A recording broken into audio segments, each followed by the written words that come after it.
objection to is the kind of puppeteering that you see now in the Democratic Party. Look at those images of Alex Soros standing next to Tim Walz. Looks like if you squint really closely, you can even see the puppet master pulling the strings right there.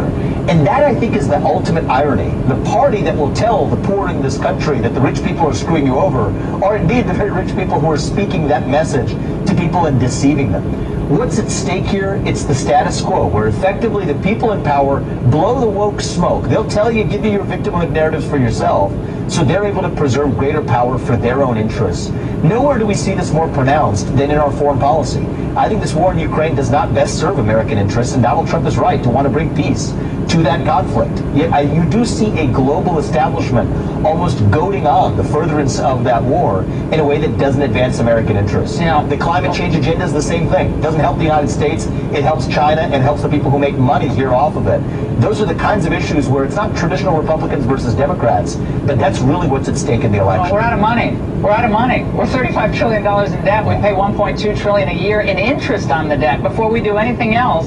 But Vivek, a former Obama defense official, and we know a lot of former Republican defense officials, want to push us into an escalated war against Russia. Watch.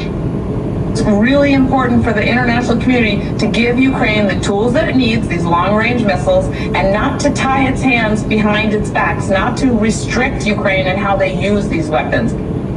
So they want a green light. What Zelensky is demanding at the UN, that U.S. weapons, and they want $8 billion more to go over, I guess, weapons of U.S. tax dollar supported ammunition and weapons, to hit inside, deep into Russia.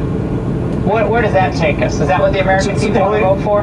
Well, of course not. But what's remarkable about that Zelensky visit is, on one hand, Zelensky is demanding more of those U.S. weapons. On the other hand, I wonder who's demanding that Zelensky get on U.S. fighter jets and show up in Pennsylvania to effectively campaign and endorse for one of the two candidates for U.S. president. You're talking about foreign election interference. If this was any other country, that's exactly what we would call it. A head of a different foreign state showing up in the swing state of Pennsylvania, signing missiles or whatever with Josh Shapiro. I think it's unbecoming of what it means to actually be an American who stands for true America First principles. And this is one of the themes I hit in my book, okay? What does it mean to be America First? It means the people we elect to run the government should run the government, and they owe their sole moral duty to the citizens of this country, not another one. And the fact that that's controversial tells you how far we've fallen. It's part of why I put out the book this week. It's part of why we're campaigning in Wisconsin today. We have a country to save, and at the end of it, Laura, oddly enough, I actually do remain optimistic about it.